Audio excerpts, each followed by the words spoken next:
Hello everyone, कैसे हैं आप लोग। Welcome to my YouTube channel. तो फ्रेंड्स, आज हम लोग बात करने वाले हैं अपने इस कॉन्सेप्ट वीडियो में एनपीवी के बारे में, नेट प्रेजेंट वैल्यू के बारे में। तो नेट प्रेजेंट वैल्यू क्या है? नेट प्रेजेंट वैल्यू जो है कैपिटल बस्टिंग की एक टेक्निक्स होती है। अभी कैपिटल बस्टिंग क्या है, बिफोर आगे बढ़ने से पहले हम इसका एक ब्रीफ दे देते हैं आपको।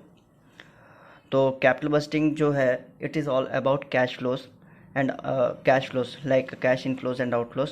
ठीक है, here time value of money is play very important role. And capital budgeting में न्यूमरस नंबर ऑफ टेक्निक्स होती है, जिसकी मदद से हम लोग हमारे बिजनेस में डिसीजन लेने में हम लोग को हेल्प मिलती है। ठीक है, तो इसमें न्यूमरस नंबर ऑफ टेक्निक्स है। सम ऑफ टेक्निक्स यहाँ पे है, जैसे कि हमारे नेट प्रेजेंट वैल्यू हो गया, mix of capital budgeting techniques हो गई, रिप्लेसमेंट डिसीजन हो गया, आईआरआर हो गया, इक्विटी आईआरआर हो गया।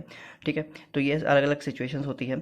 इसके अलावा भी कुछ स्पेशल सिचुएशंस है, जैसे कि कैपिटल रेशनिंग हो गई, लाइफ डिस्पैरिटी हो गई, प्रॉफिटेबिलिटी इंडेक्स हो गया। ये क्या चीज़ें हम लोग अपने आने वाले कॉन्सेप्ट वीडियो में जो है सारी की सारी चीज़ें कवर करने वाले हैं। So stay tuned guys. तो आज की इस वीडियो में हम लोग मेनली बात करेंगे नेट प्रेजेंट वैल्यू को लेकर। तो नेट प्रेजेंट वैल्यू क्या है?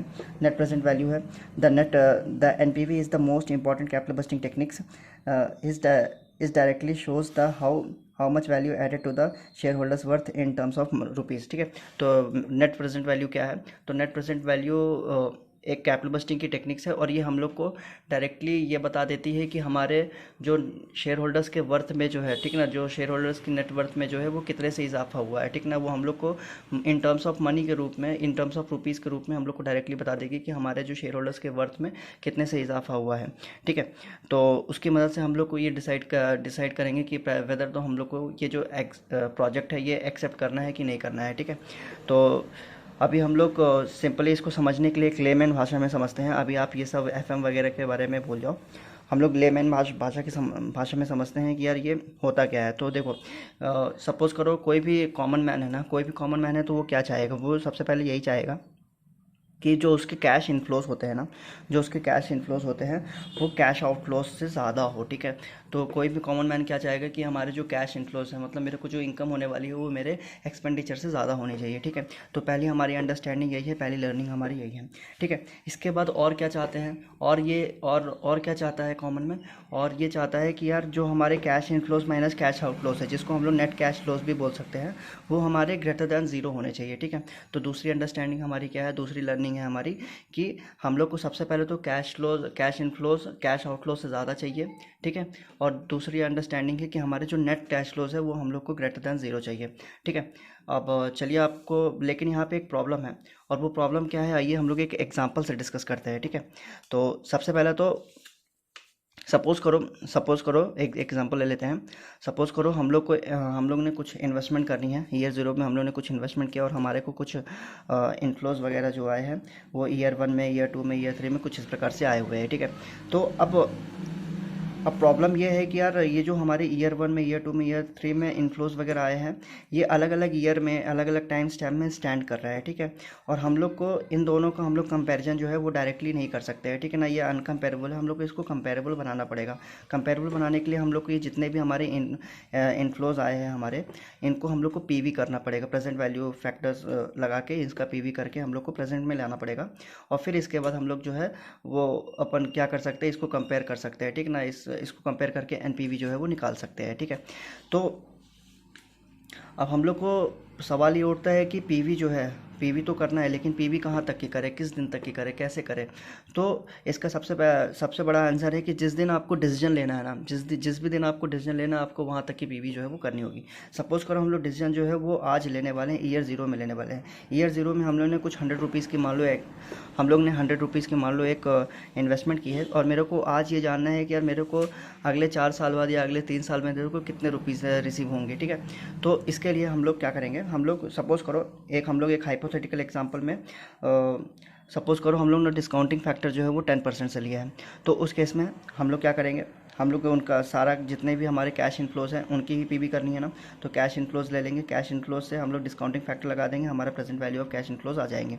Present value of cash inflows जितने भी आए हैं उससे हम लोग जो हमारे कैश आउटफ्लो है, ठीक है, हमारा जो कैश आउटफ्लो है उसको हम लोग माइनस कर देंगे, तो हमारी जो तो हमारा जो एनपीवी है वो निकल के आ जाएगा। तो एनपीवी का सिंपल सा फॉर्मूला एक यहाँ ये भी निकल के आता है कि present value of cash inflows minus present sorry initial investment जो है, और वो ग्रेटर दैन ज़ीरो होना चाहिए, तभी जो है हमारे वर्थ नेटवर्थ में, ठीक है, हमारे शेयर होल्डर्स के नेटवर्थ में जो है वो इजाफा देखने को मिलेगा।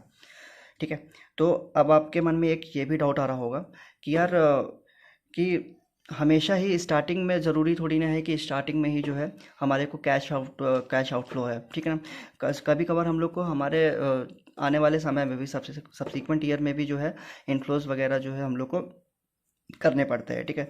इनफ्लोज वगैरह मतलब सॉरी, आने वाले समय में भी सब्सिक्वेंट ईयर में भी जो है हम लोग को आउटफ्लो इंकर करना पड़ता है। तो उस केस में क्या होगा, तो उस केस में भी सिंपल कुछ भी नहीं करना है। आपके जितने इनफ्लोज वगैरह आएंगे उन सबको आपको पीवी तो करना ही है जिस दिन आप डिसीजन लोगे, और आपको जो आपके आउटफ्लोज है उनका भी आपको जो है क्या करना होगा, पीवी करना होगा, ठीक है। मतलब कुछ आउटफ्लोज यहाँ पे है, कुछ आउटफ्लोज यहाँ पे है, तो जो जिस भी ईयर आप डिसीजन ले रहे हो, सपोज करो आप ईयर ज़ीरो में तो आपके ईयर वन में जो आउटफ्लो आया है, ठीक ना, उसका भी आपको प्रेजेंट वैल्यू करके आपको ईयर ज़ीरो में ले जाना होगा, और इसके बाद जो है आप क्या करोगे, आप जो है अपना एनपीवी कैलकुलेट करोगे। तो उस केस में हम लोग फार्मूला क्या लिखेंगे, फार्मूला है हमारा present value of cash inflows minus present value of cash outflows, ठीक है ना। तो उन सब का प्रेजेंट वैल्यू निकाल लेंगे और माइनस कर देंगे, हमारा एनपीवी जो है वो निकल के आ जाएगा, ठीक है।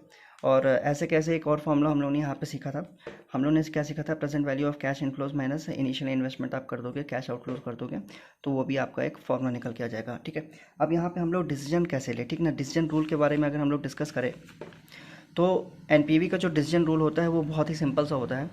एनपीवी अगर ग्रेटर दैन ज़ीरो है, ठीक है, तो आप प्रोजेक्ट को एक्सेप्ट कर लो, ठीक है।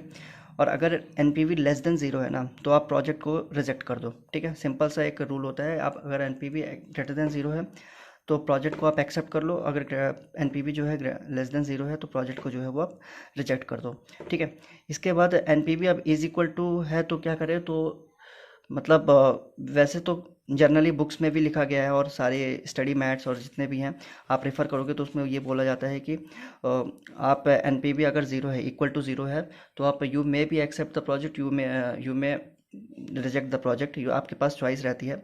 लेकिन आगे चल के मैं अपनी वीडियोस में आपको इसका भी लॉजिक बताऊंगा कि यार अगर एनपीवी ज़ीरो है ना, तब भी आप प्रोजेक्ट को जो है वो एक्सेप्ट ही कर लेना, ठीक ना, सही तरीके से आपको एक्सेप्ट ही करना पड़ेगा। अब इसका क्या लॉजिक है वो आगे चल के आपको डिस्कस करेंगे। तो आज के इस कॉन्सेप्ट रिव्यू में बस इतना ही। तो आई होप को आपको ये वीडियो से कुछ हेल्प मिली होगी, और वीडियो अच्छा लगे तो उसे लाइक कर दीजिएगा, चैनल को सब्सक्राइब कर दीजिएगा गाइस। तो मिलते हैं गाइस अगले वीडियो में, स्टे ट्यून गाइस। चलिए, thanks a lot, bye bye, आज के लिए बस इतना ही।